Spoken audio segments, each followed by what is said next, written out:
My last morning view for a couple of weeks when I head back to the States. You gonna be a good girl? I decided to take the big bus that goes directly to Panama City, thinking maybe it would be a smoother ride. Well, not entirely. This is the Albrook Mall. This is where a big hub of connections happens. This is the biggest bus terminal and lots of connections to different parts of Panama City. This is what the desert rose plant is going to look like when it grows up. I always love looking at the plants, but there's nothing I can purchase because I'm leaving to go away for 2 weeks, and there's plenty of plants in El Valle. I was planning on taking an Uber, but I met a very nice taxi driver out front and asked him to confirm the price to get to the Riad Aeropuerto Hotel, and we agreed on $20, and that's what the Uber would have charged. This is the kiosk where you buy tickets, and this is the bathroom where you need a token to get into the bathroom. If you have an early flight, I would say if you have a flight like before noon, it's definitely advisable to stay overnight in the city. And I just like staying at the Riad Hotel. It's convenient, clean, and consistent. Every time I come here, I say I'm going to use the pool, and I never do. Right now, it's raining. I can hear the thunder. So I probably will not be using the pool, but the pool at the Riad is great. Looks like they might have gotten an update on some furniture, but I really like staying here for an overnight before traveling. It's super close to the airport, and they have a free shuttle. The room also includes breakfast, and they'll box it up for you if you don't have time to eat the buffet, which is also very nice to do for people. There used to be a resident cat here. I wonder if this is a hot jacuzzi. I'm going to stick my hand in here. If it is, that would motivate me. Nope, it's not. If that water were hot, I would be very motivated to get in there. You guys know how much I love a jacuzzi. I had a big lunch when I got here. Oh, I'm tired. The bus ride was a little bit hectic. Um, Man, they just go so fast. But I sat in the front and I had a view out of the front window, or the windshield. So that made me feel a little better, because otherwise I could get like a little bit nauseous, car sick. This is like an outdoor bar area they have. I did not think that these are real. That is amazing. I really wish I had better luck with orchids because they're just absolutely gorgeous. No sign of any cats. This is the dining room. That's where they have breakfast set up. This is the lounge area and bar. Very festive with all the lights. This is one of my favorite things about this hotel. I just love this display of lights. They're just gorgeous.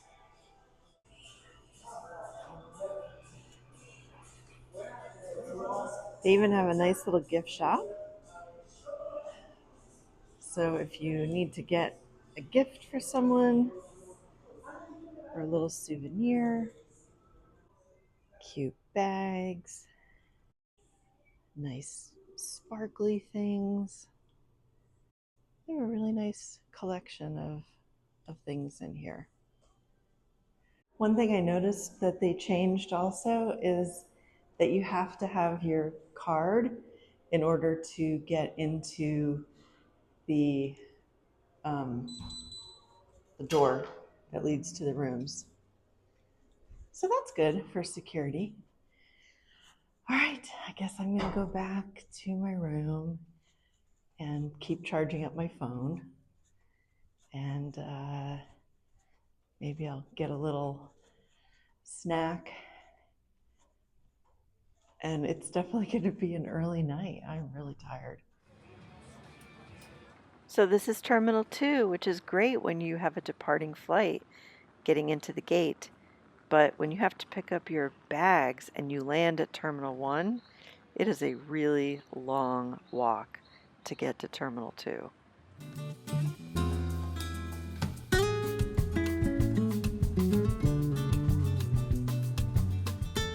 I was so excited for this trip back to the States to visit family and friends.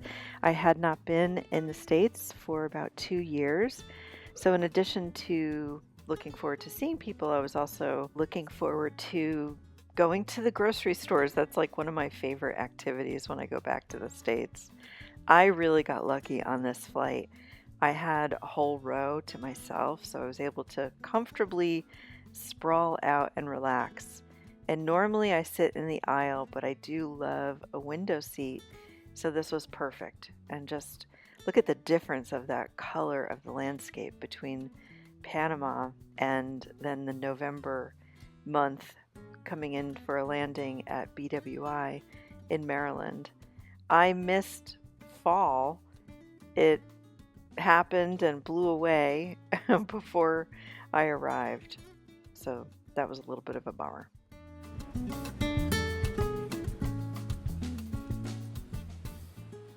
This was my first visit back to the States where my brother was not in the home that he'd shared with his wife for so many years. I did get a little preview of where he is living, and he really seems to be adjusting quite well.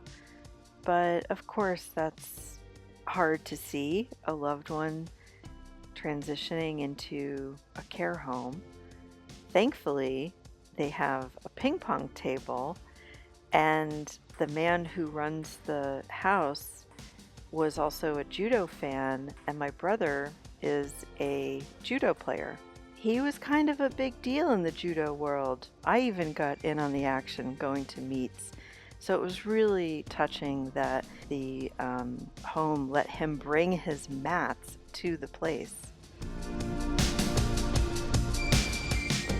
And look at this in the small world department. My brother and I went to this cafe that was owned by people from Costa Rica, and they had all different Central American coffees and products and books, and even a little book about Panama.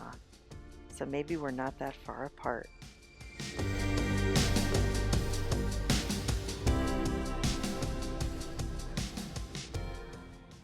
I think one of the reasons I enjoy going to grocery stores so much is that it reminds me of things from the past. You know, it reminds me of the Thanksgivings I spent at doing a Friendsgiving celebration or with my cousins up in the Bay Area. And it reminds me of sharing meals with friends and preparing food and connecting with people. I mean, food is a great uniting element in our social lives.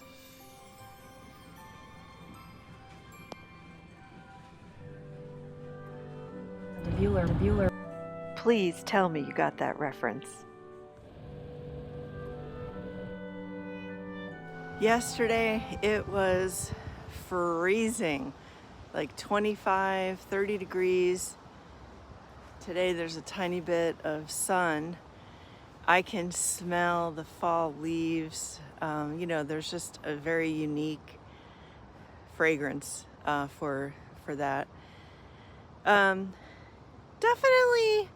an emotional time for me. I'm having a lot of like nostalgic feelings, and we're looking at alternative options for my brother. And now I'm going to sell some like family heirloom, silver pieces. So just naturally, like a lot, would be coming up. It's a lot to process. I feel like I'm doing a lot of like time traveling emotionally and mentally, if that makes sense. Anyway, just wanted to check in and state where I am.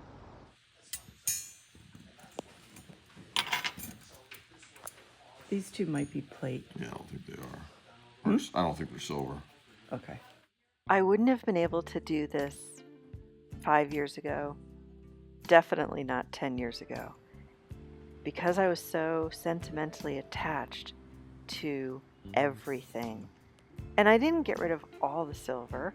I actually kept like the forks, knives, spoons, and soup spoons, and I'm using them. Finally, they are now just my daily cutlery set. But I was not attached anymore to those pieces, and I got cash for them. Or actually, I didn't get cash, I got a check. That's a whole different story, with the bank wanting to charge me an $8 fee to cash a check that was drawn from their bank. But I had a good reason to sell that silver. I was very motivated because my laptop has been dying on the vine for probably 2 years. And I took the opportunity, being back in the States, to make a major upgrade.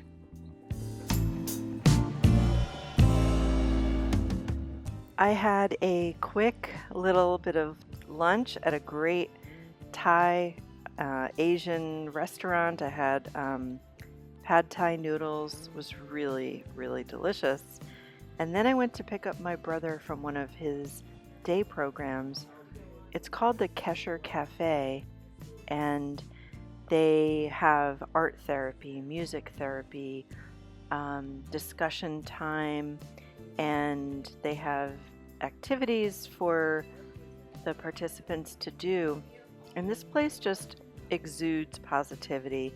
The people, the staff, the volunteers are all amazing.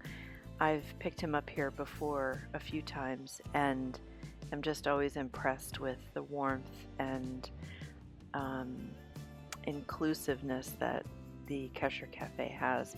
And this was for early onset dementia, because it's very different from dementia that comes later in life.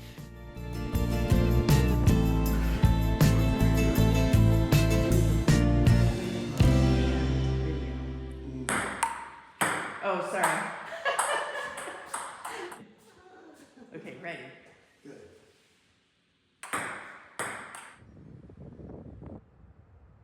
I did not bring the little cooling mat with the fans for my laptop, and I don't have time to set up the new one. So I put my laptop on the patio because it's cold. So hopefully it'll cool down and I can do the rest of my editing. Isn't it interesting what makes us, us? The interests that we have, the activities, the things that we collect, the things that we treasure. It's really kind of fascinating how we become ourselves and express ourselves in the world. And then there comes a time, like for my brother, where he has lost so much of himself, and I look at the books on his shelves that he can't read anymore and the games that he can't play, and yet there's still so much of him that is left, and he's still got his wonderful sense of humor. And he really has been kind of like the Buddha during this whole time dealing with this illness. And it's very odd how memory works, because he can't do a lot of things, dexterity-wise, but he managed fine with his chopsticks. It's a very odd disease, and it just robs people of what they had. But also, he still does have a lot of the aspects that we all love about Brad.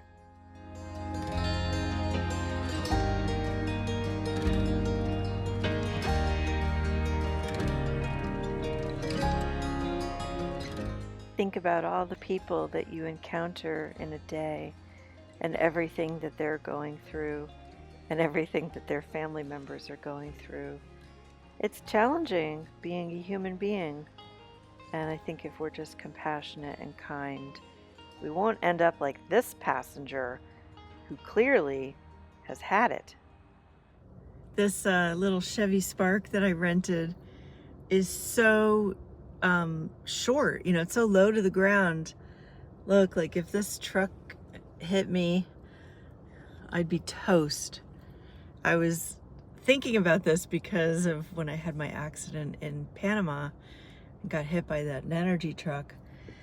So I have a shot of espresso, and I did break down and I got a cinnamon pretzel.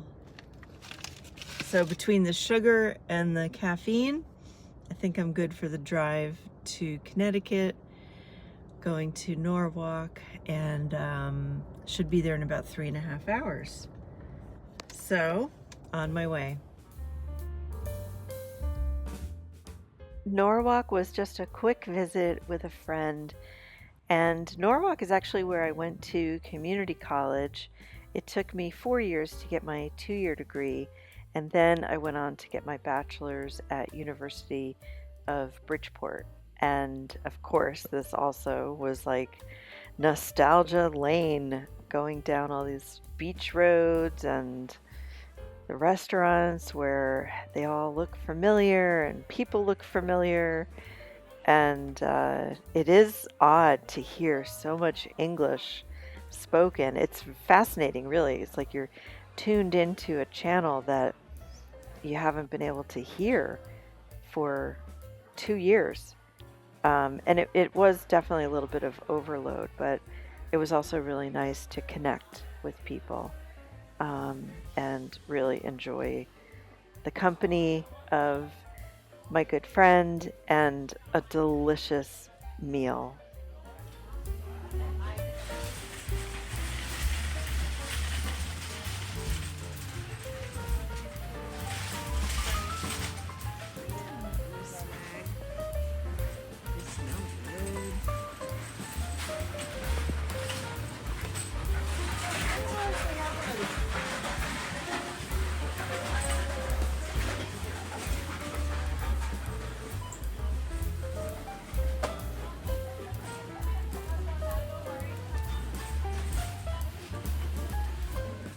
Do I look like a kid in a candy store? Because that's how I felt, especially this time of year when everything is pumpkin flavored and all the spiciness of Thanksgiving and October and November things that you just can't pass up. They're super yummy. It is hard to find albacore tuna in Panama, so I do miss that. And I would love to find some tempeh in Panama. Haven't found any. I did bring home some of these maple marshmallows because, I'm going to have hot chocolate in December, even though it doesn't get that cold. And I have found bejeweled dates at Reba Smith. I just don't know how much longer they'll be available. And you know what I realized? You definitely spend less money in Panama because there's not as much selection and variety of things. There's just too many things to choose from at the grocery stores in the US, and so I think you end up just getting too much of everything. All right, you guys, I might be having a moment of insanity, but I was really having a lot of love in Trader Joe's to the point where I was thinking of coming back to the States and working at the store. just so I could get my fill of everything I haven't had in so many years. And I believe they have health insurance that they offer. So if you see my house coming up for rent, then you know where I'm going. I'm going to the States to work at Trader Joe's. Or maybe Whole Foods, because that would be a pretty cool option as well. I also realized another reason for all the nostalgia is all the music that I'm hearing in all the different stores.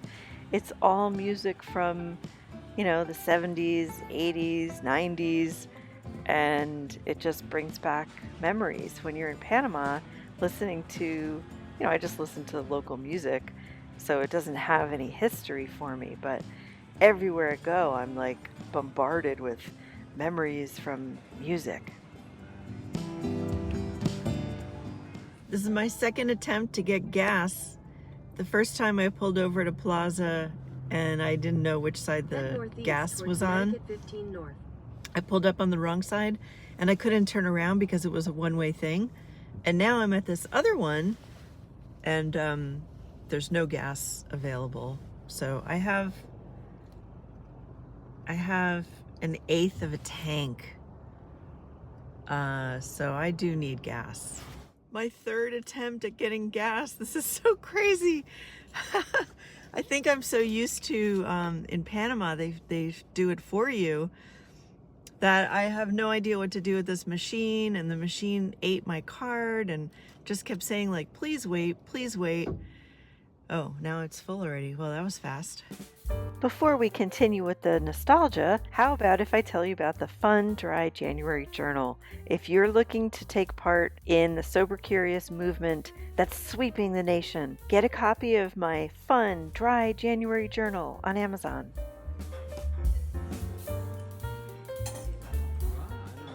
My next stop was up in Massachusetts to see my aunt and my cousins, and also went down memory lane because everyone has familiar stuff. This is my cousin's, and where does he get it from? His mom. See? Plant collectors, book collectors, album collectors, record collectors, and my mom was a painter, so of course everybody in the family has my mom's paintings. I'm going to go through a major purge. Maybe Swedish death cleaning light. Do you love a deli counter as much as I do? This Jewish deli was amazing. The menu was amazing and had all sorts of delicious temptations. I had a pastrami and chopped liver sandwich. I'm still salivating thinking about that sandwich. And look at all this amazing art on the walls in the restaurant. It was a really fun place, and my aunt goes to the Geeks at Best Buy, and so she said she's going to stop in again. This was a really special treat for my aunt and me. We went to the Smith College Art Museum. It's free admission, and they have a really nice collection of a lot of different eras in art.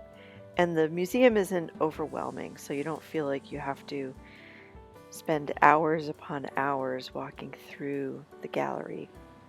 Years ago, my aunt and I went to the Isabella Stewart Gardner Museum. I highly recommend that museum if you are in Boston. It's a beautiful museum. The collection is very unique, very eclectic, and then of course the history, with of Isabella Stewart Gardner, and then also of the theft that happened in 1990. There's just like an air of mystery.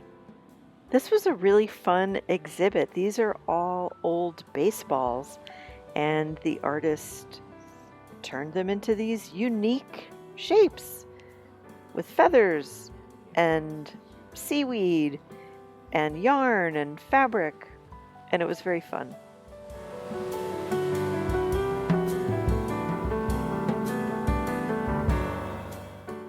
I am leaving my cousin's place. I'm on my way to help my 96-year-old aunt with tech support. She still uses her laptop. Her phone's given her a little bit of trouble because she has, I guess, like a newer version of a phone, and it doesn't have the button on it to get to the home screen or different apps. And I did notice that all the apps are just in a long scroll. So we'll see if we can get rid of some apps and then maybe consolidate some of them. But we'll see how it goes. And then we're gonna have a big outing for lunch and then CVS, because she has stuff on her list. And that is one of my favorite stores to browse around when I'm back in the States. This was truly a special treat. This was Cabot's, and for some reason, the last time I visited a few years ago, we thought that the building was going to be demolished. So of course we ordered the largest sundae known to man. Well, it turns out the building didn't get demolished. They're still in business. Now they take credit cards. And we ordered sundaes. I think we both got the bittersweet fudge with marshmallow topping. It was delicious.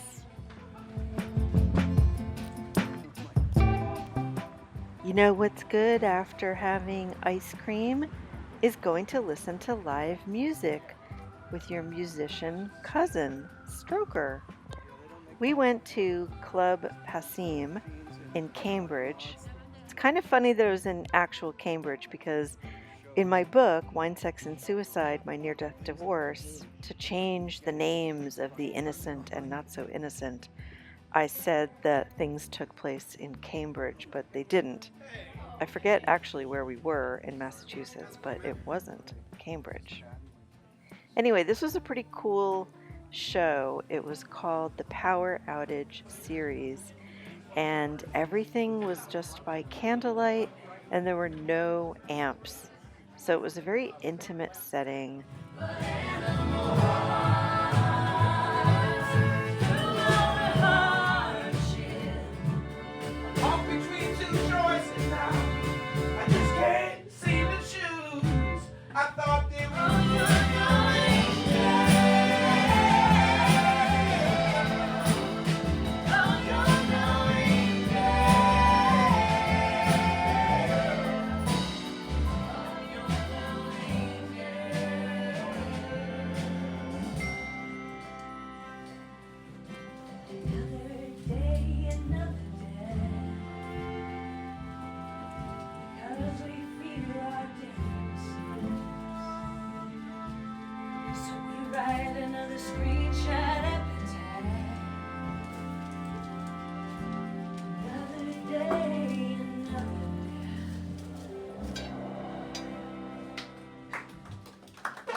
I was leaving the next morning at 6:30, and it was really hard to say goodbye. You just don't know when you're going to get to see people that you love again, and we just made the most of all the moments that we had together. I did get very lucky on the drive back to Maryland. I didn't have any traffic, and I made it in about 8 hours. I left at 6:30 in the morning and got there around 2:30 in the afternoon. It's only 7:30, but I drove 8 hours. It didn't actually take as long as I thought it was going to take to drive from Massachusetts down to Maryland, but now I'm exhausted. I had coffee to get me going, and I think it wore off. I am with my brother, Brad, and that is the coloring book that I made that you've been enjoying, right? Absolutely. Because what decade is that from? 70s. Yeah. That was a good decade? It was a good set of years. All right, we're going to take a look through the... And this one's actually dedicated to you. I don't know. No. Yeah, okay. Terry sold it too. Yeah. Aww. Oh yeah. Yeah. Ooh. And you are quite the artiste. I finished that one up today. Remember those Polaroid cameras? Yeah. Do you remember Pez? Pez, yeah, of course. Yeah. So like,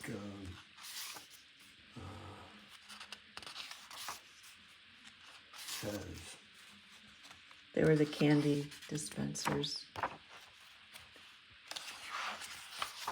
Elton John. Yeah. Cool. I'm glad you're enjoying it. Yeah, it didn't feel like it needed to be chugged through, but No. it was good to just pick it up and add a little here and there. Yes. All right. Thank you for the interview, sir. Oh, you're quite welcome. This was actually right across from where we had sushi like the week before. And this is a Polish deli and market. And I love good Polish food. So we stopped in and checked out the menu. My brother has agreed to have a Polish food excursion with me. I'm very excited. We're going to have pierogi and kielbasa and stuffed cabbage. It's always good to have an emotional support cuddly cat, and Luna gave me lots of cuddles. This was hard to see. This was my dad's desk, and then it was my brother's desk, sitting empty, not being used. And those things are hard to see, all those changes that happen in life as we get older. It's natural, it's normal, but it doesn't mean that it's easy.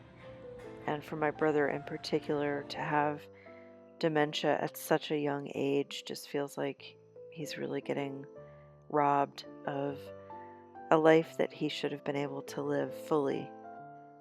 We go through these different stages in our lives, and I think that, at 60, we really do start to think about that we don't have as many years ahead of us as we had behind us. And that makes it crucial for us to make the most of the years that we do have. That's why a lot of people move to Panama. They take that risk. They go for the adventure, the fun, the growth. And this was one of my brother's favorite posters. It's very true. We have to continue to play, to have that youthful spirit. Go do something fun this week, and I'll see you next week. Thanks for watching.